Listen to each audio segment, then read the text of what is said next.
ದಯಮಾಡಿ ತಿಳ್ಕೋಬೇಕು. ಪ್ರಹ್ಲಾದ್ ಜೋಶಿ ಅವರು ಸುಳ್ಳು ಹೇಳ್ತಾ ಇದ್ದಾರೆ. ಈ ಕ್ಷೇತ್ರದ ಲೋಕಸಭಾ ಸದಸ್ಯರು, ಕೇಂದ್ರದಲ್ಲಿ ಮಂತ್ರಿ, ಅವರು ಹೇಳ್ತಾರೆ ನಾವು ಕಳಸಾ ಬಂಡೂರಿ ರಾಜ್ಯ ಸರ್ಕಾರದಿಂದ ನಿಂತೋಗಿದೆ ಅಂತಕ್ಕಂಥ ಸುಳ್ಳು ಪದಗಳನ್ನ ಹೇಳ್ತಕ್ಕಂಥ ಕೆಲಸವನ್ನ ಮಾಡ್ತಾರೆ.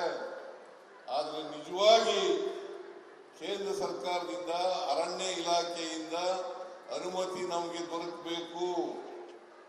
ಗೋವಾದಲ್ಲಿರ್ತಕ್ಕಂಥ ಸರ್ಕಾರನೂ ಕೂಡ ಅವ್ರದೇ, ಬಿಜೆಪಿ ಸರ್ಕಾರ, ಕೇಂದ್ರದಲ್ಲಿ ಬಿಜೆಪಿ ಸರ್ಕಾರ. ಈ ಭಾಗದ ಮಂತ್ರಿ, ಈ ಭಾಗದ ಪ್ರತಿನಿಧಿ ಪ್ರಕಾಶ್ ಜೋಶಿಯನ್ನು ಪ್ರಹ್ಲಾದ್ ಜೋಶಿ ಯಾಕೆ ಸುಳ್ಳು ಹೇಳ್ತಾ ಇದ್ದೀರಿ? ನಾನು ಅದನ್ನೇ ಕೇಳಿದೆ ರೈತರಿಗೆ. ಸುಳ್ಳು ಹೇಳ್ತಾ ಇದ್ದಾರೆ. ದಯಮಾಡಿ ಅವ್ರ ಮಾತನ್ನು ನಂಬಬೇಡಿ. ಇದೇ ಯಡಿಯೂರಪ್ಪನವರು ಹೇಳಿದ್ರು 2018 ಏನಂತ ಹೇಳಿದ್ರು ಅಂತಂದ್ರೆ, ನಾವು ಅಧಿಕಾರಕ್ಕೆ ಬಂದ ತಕ್ಷಣವೇ ಕಳಸಾ ಮಹದಾಯಿ ಯೋಜನೆಯನ್ನು ಜಾರಿ ಕೊಡುತ್ತೇವೆ ಹಾಗಂತೇಳಿ ರಕ್ತದಲ್ಲಿ ಬರ್ಕೊಡ್ತೇನೆ.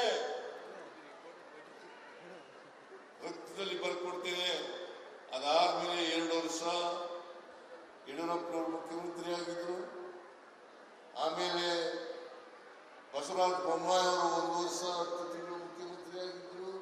ಅವ್ರು ಯಾರು ಕೂಡ ಮಾಡಲಿಲ್ಲ. ಸುಳ್ಳು ಹೇಳ್ತಾ ಇದ್ದಾರೆ.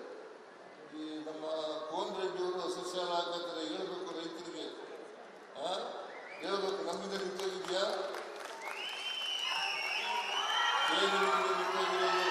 ಜೋರಾಗಿ ಹೇಳಬೇಕು. ಇಲ್ಲಿ ಬಂದಿರೋದು ಈ ನಮ್ಮ ಕೋನ್ ರೆಡ್ಡಿ ಅವರು ಹೆಂಗೆ ಅಂತಂದ್ರೆ, ಇಲ್ಲಿ ರೈತ ಸಂಘದವರು ಇದ್ದಾರೆ ಅವ್ರಿಗೊಂದಲ್ಲಿ, ಅವ್ರದ್ದು ವಿಶ್ವಾಸ ಗಳಿಸ್ಕೋಬೇಕು. ಅವ್ರ ವಿಶ್ವಾಸದಿಂದ ಗೆದ್ದಿದ್ದೀವಿ. ಅದಕ್ಕೆ ಅವ್ರ ಮನಸ್ಸು ನೋಯಿಸಕ್ಕೆ ಹೋಗಲ್ಲ. ಇದನ್ನ ಮಾಡಬಾರದು. ದಯಮಾಡಿ ನೀವೆಲ್ಲರಿಗೂ ಕೂಡ ತಿಳ್ಕೊಳ್ತಕ್ಕಂಥ ಕೆಲಸವನ್ನು ಮಾಡಬೇಕು. ಇವತ್ತು ಮಹದಾಯಿ ಯೋಜನೆ ಅಥವಾ ಕಳಸಾ ಬಂಡೂರಿ ನಾಲಾ ಯೋಜನೆ, ತಿರುನಾಳ ಯೋಜನೆ ಇದು ನಿಂತೋಗಿರೋದು ಕೇಂದ್ರ ಸರ್ಕಾರದ ಫಾರೆಸ್ಟ್ ಡಿಪಾರ್ಟ್ಮೆಂಟ್ನವರು ಅನುಮತಿ ಕೊಡದೆ ನಿಂತಿರ್ತಕ್ಕಂಥದ್ದು. 6 ವರ್ಷ ಆಯ್ತು, 7 ವರ್ಷ ಆಯ್ತು. 7 ವರ್ಷದಿಂದ ಇದಕ್ಕೆ ಅನುಮತಿಯನ್ನು ಕೊಡಿಸದೇ ಇರ್ತಕ್ಕಂಥವ್ರು ಪ್ರಹ್ಲಾದ್ ಜೋಶಿ ಅವರು, ಕೇಂದ್ರ ಸರ್ಕಾರ ಅಂತಕ್ಕಂಥದನ್ನ ಅರ್ಥ ಮಾಡ್ಕೋಬೇಕು ಅಂತಕ್ಕಂಥ ಮಾತುಗಳನ್ನು ಹೇಳಿ ಬಯಸ್ತಾ ಇದ್ದೇನೆ. ಹಾಗೇನೆ ಅಪ್ಪರ್ ಕೃಷ್ಣ 3ನೇ ಹಂತ, ಅದು 2013 ತೀರ್ಪಂತು, 2013ರಿಂದ ಇವತ್ತಿನವರೆಗೆ ಮಾಡಿಲ್ಲ. ಗೆಜೆಟ್ ನೋಟಿಫಿಕೇಶನ್ ಆಗಬೇಕು.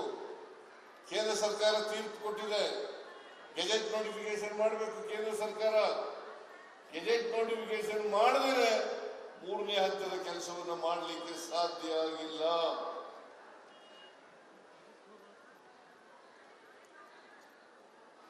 ತಾವು ಅರ್ಥ ಮಾಡ್ಕೊಳ್ತೀವಿ ಅಂತಕ್ಕಂಥ ಮಾತುಗಳನ್ನು ಈ ಸಂದರ್ಭದಲ್ಲಿ ಹೇಳಲಿಕ್ಕೆ ಬಯಸ್ತಾ ಇದ್ದೇನೆ. ಅದರಿಂದ 3ನೇ ಹಂತದ ಕೃಷ್ಣಾ ಮೇಲ್ದಂಡೆ ಯೋಜನೆ ನಿಂತಿರ್ತಕ್ಕಂಥದ್ದು ಕೇಂದ್ರ ಸರ್ಕಾರದಿಂದ. ಅವರು ಸುಪ್ರೀಂ ಕೋರ್ಟ್ನಲ್ಲಿ ಒಂದು ಅಫಿಡವಿಟ್ ಹಾಕಬೇಕು. ಸುಪ್ರೀಂ ಕೋರ್ಟ್ ಮುಂದೆ ಅಫಿಡವಿಟ್ ಹಾಕಬೇಕು. ಏನಂತಪ್ಪ ಅಂತಂದ್ರೆ, ಗೆಜೆಟ್ ನೋಟಿಫಿಕೇಶನ್ ಮಾಡ್ತೀವಿ, ನಮ್ದು ಯಾವುದೇ ತಕರಾರಿಲ್ಲ. ತಕರಾರಿರ್ತಕ್ಕಂಥದ್ದು ಮಹಾರಾಷ್ಟ್ರದಿಂದ ಅಲ್ಲ, ತಕರಾರಿರ್ತಕ್ಕಂಥದ್ದು ತೆಲಂಗಾಣ ಮತ್ತು ಆಂಧ್ರ ಅವರಿಬ್ಬರ ನಡುವೆ ಇರ್ತಕ್ಕಂಥ ಜಗಳ. ನಮಗೂ ಅದಕ್ಕೂ ಸಂಬಂಧ ಇಲ್ಲ. ಅವ್ರಿಗೆ ಅಲಾಟ್ ಮಾಡಿರ್ತಕ್ಕಂಥ ಹಂಚಿಕೆ ಆಗಿರ್ತಕ್ಕಂಥ ನೀರನ್ನ ಅವ್ರು ಎಷ್ಟೆಷ್ಟು ಪ್ರಮಾಣದಲ್ಲಿ ಹಂಚ್ಕೋಬೇಕು ಅಂತಕ್ಕಂಥದ್ದು ಸುಪ್ರೀಂ ಕೋರ್ಟ್ನಲ್ಲಿ ಇದೆಯೇ ಹೊರತು ಮಹಾರಾಷ್ಟ್ರ ನಮಗೆ ಅಥವಾ ತೆಲಂಗಾಣ ಆಂಧ್ರ ಇದಕ್ಕೆ ನಾವು ಇಲ್ಲ ಅಂತಕ್ಕಂಥ ಮಾತುಗಳನ್ನು ಈ ಸಂದರ್ಭದಲ್ಲಿ ಹೇಳಲಿಕ್ಕೆ ಬಯಸ್ತಾ ಇದ್ದೇನೆ. ಅದರಿಂದ ಇದು ಕೂಡ ಕೇಂದ್ರ ಸರ್ಕಾರದಲ್ಲೇ ಇರ್ತಕ್ಕಂಥದ್ದು. ಆಮೇಲೆ ಇದ್ಯಾವುದು ನಮ್ಮ ಬ್ಯಾಲೆನ್ಸಿಂಗ್ ರಿಸರ್ವಾಯರು ಅಲ್ಲ ಬೆಂಗಳೂರು ಹತ್ರ ಇದೆಯಲ್ಲ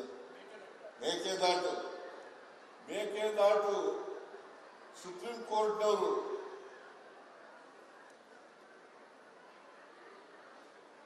ತಮಿಳುನಾಡಿನವರು ಅರ್ಜಿ ಹಾಕಿದ್ರು, ತಕರಾರು ಅರ್ಜಿ ಹಾಕಿದ್ರು. ಅರ್ಜಿ ವಜಾ ಆಗಿದೆ. ಇದು ನವೆಂಬರ್ ತಿಂಗಳೇ ವಜಾ ಆಯಿತು. ಮೇಕೆದಾಟಿಗೆ ಅನುಮತಿಯನ್ನ ಕೊಡಬೇಕು. ನಾವು ಅಲ್ಲಿ ಬ್ಯಾಲೆನ್ಸಿಂಗ್ ರಿಸರ್ವಾಯರ್ನಲ್ಲಿ ನಮ್ಮ ಜಾಗದಲ್ಲಿ 65 TMC ನೀರನ್ನ ಬಳಕೆ ಮಾಡ್ಕೊಳ್ತಕ್ಕಂಥ ಕುಡಿಯ ನೀರನ್ನ ಬಳಕೆ ಮಾಡ್ಕೊಳ್ತಕ್ಕಂಥ ಕೆಲಸವನ್ನು ಮಾಡ್ತಾ ಇದ್ದೀವಿ. ಆದ್ರಿಂದ ಇವತ್ತು ಬರಬೇಕಾಗಿತ್ತು ಪ್ರಹ್ಲಾದ್ ಜೋಶಿ ಅವ್ರು ಹೇಳ್ತಿದ್ದೆ ನಾನು, ಅವ್ರು ಅದಕ್ಕೆ ತಪ್ಪಿಸ್ಕೊಂಡಿದ್ದಾರೆ ಅಂತ ಅನ್ಸುತ್ತೆ. ಅವ್ರು ಬಂದಿದ್ರೆ ಹೇಳ್ತಾ ಇದ್ದೆ ನಾನು ಅವ್ರಿಗೆ, ಯಾರಿಂದ ನಿಂತೋಗಿದೆ, ನಮ್ಮಿಂದ ನಿಂತೋಗಿದ್ಯಾ ಅವರಿಂದ ನಿಂತೋಗಿದ್ಯಾ ಅಂತಕ್ಕಂಥ ಮಾತುಗಳನ್ನು ಹೇಳ್ತಾ ಇದ್ದೆ. ಈಗ ಅದು ಒಂದು ಮೇಕೆದಾಟು ಅದನ್ನ ಕೂಡ ಮಾಡಿಕೊಡ್ಲಿಕ್ಕೆ ಇವತ್ತಿನವರಿಗೆ ಆಗಿಲ್ಲ. ಅಷ್ಟೆಲ್ಲ ಅಪ್ಪರ್ ಭದ್ರಾಕ್ಕೆ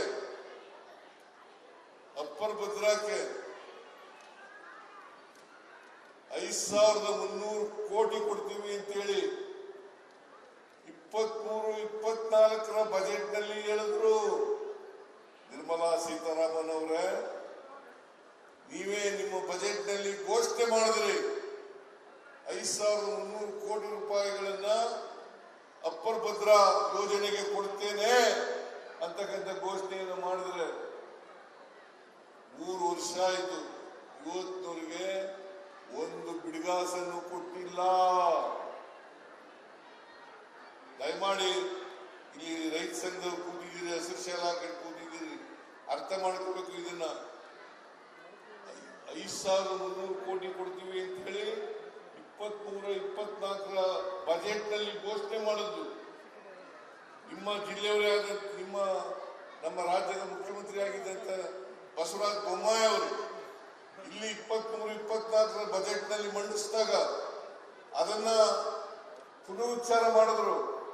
ನಾವು 5300 ಕೊಡ್ತೀವಿ ಅಂತ ಕೇಂದ್ರ ಸರ್ಕಾರ ಹೇಳಿದೆ. ಅಷ್ಟೇ ಅಲ್ಲ, ಒಂದು ಹೆಜ್ಜೆ ಮುಂದೆ ಹೋಗಿ ನಾವು ಅಪ್ಪರ್ ಭದ್ರಾ ಯೋಜನೆಯನ್ನ ರಾಷ್ಟ್ರೀಯ ಯೋಜನೆಯನ್ನಾಗಿ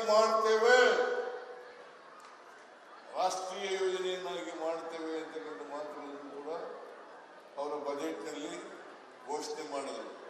ಆದ್ರೆ ಅದು ಕೂಡ ಆಗಲಿಲ್ಲ. ಜೊತೆಗೆ ಇತ್ತೀಚೆಗೆ ಮನ್ರೇಗಾ ಇಲ್ಲೆಲ್ಲ ಗ್ರಾಮ ಪಂಚಾಯತಿ ಸದಸ್ಯರುಗಳಿದ್ದೀರಿ,